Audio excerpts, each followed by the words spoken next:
Hey,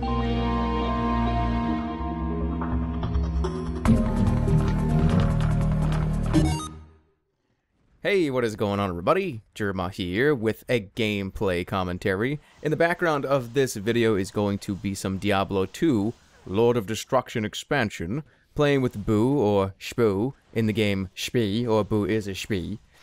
But we're not going to really touch upon the gameplay at all, but we're going to talk about Diablo, kind of, in a topic of discussion that I was thinking of the other day. And the answer, well, not the answer, the question is, why do we go back and play games like this that we've beaten 100 times when we were like 13, 14, 15? Like, why am I playing Diablo 2 right now? What is nostalgia, and why does it get a hold of us so much? Like, how come every time I get the urge to play Diablo 2, or to play like Mario RPG, or to play like Quake, or any of these old games that not very many people really care about anymore? Well, I guess Quake still has, you know, obviously Quake is a big thing still. But something like Diablo 2, it scratches this itch for me that no other game can when I really get the urge to play it. And I don't know why. There are so many games out there right now, guys, that are very good, and I'm not playing them. I'm playing Diablo 2 instead. And I honestly think it has something to do with the fact that when you are a kid, or not even a kid, when you're a teenager, and you're growing up a little bit. Now, a lot of you guys are in this mode right now. A lot of you guys watching these videos are like 12 to 17, like 12 to 18. There are a lot of you guys that are older like me, but the games that you're playing right now, and in 10 years you can come back to me and say, Jerma, you were right or you were wrong. But whatever you're playing right now that you really, really love, if you are in that age bracket, it is going to be that game that you will go back to all the freaking time. Because right now, that's Diablo 2 is that game for me, because that's what I was playing when I was 13, 14, 15, and I'm still playing it. And I guess Diablo 2 fits into this category of infinite replayability, and we'll talk about that a little bit here, because TF2 is in this as well, and even some of the other popular multiplayer shooters and multiplayer games fit in this category. And that category is games that are completely random.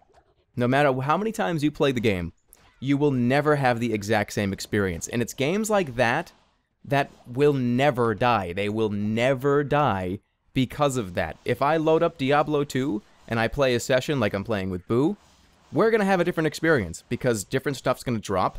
The dungeon, it could be different than the last time I saw it. The enemies could be randomly generated. I don't know where they're going to come from. It's a different experience every time. Team Fortress 2 is the same way. I brought up TF2. When you go into TF2 on Monday, and then you go into TF2 on Thursday, you're going to have a totally different experience because the game is just so goddamn wacky and has so many variables to it that it's never really the same experience. You'll always get something new and have so much fun because it's not the same stuff over and over again. Now, the maps could be the same. The items can be the same. For instance, Diablo 2's item system hasn't really changed in like 10 years or something like that. But it's not about getting new content in just the same way I brought up Team Fortress 2.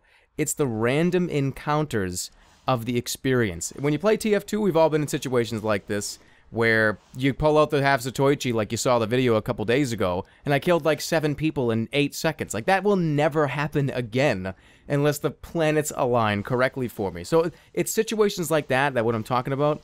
Another one, for example, is GTA.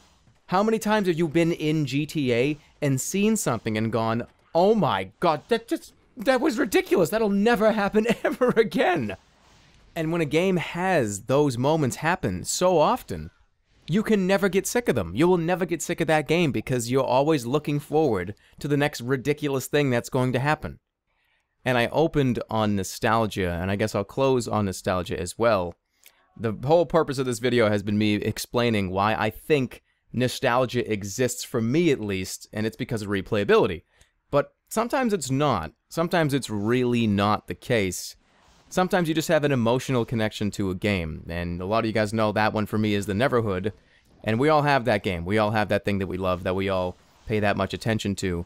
And it's awesome because Omicron, the spiritual successor, the Kickstarter thing I talked about, just got funded successfully by, I think it got like an extra $100,000 on top of what they wanted for their goal. So that's really, really awesome to hear that. I'm so glad I'm going to get to play the spiritual sequel, in quotes, to the Neverhood. It's going to be a blast. But ending this video, I'm going to wrap it up here, guys. Thank you all so much for watching. If you have anything to... If you have anything to add, then by all means, put it in the comment section, guys. I'd love to hear what you guys have to say. Talking about nostalgia, talk about replayability, talk about why you can play the same game over and over again. Your reasons, they might not be other people's reasons, but whatever. We all have our own reasons for everything. So thank you guys so much for watching. Really do appreciate it. And I'll see you guys all next time. And of course, take care, everybody.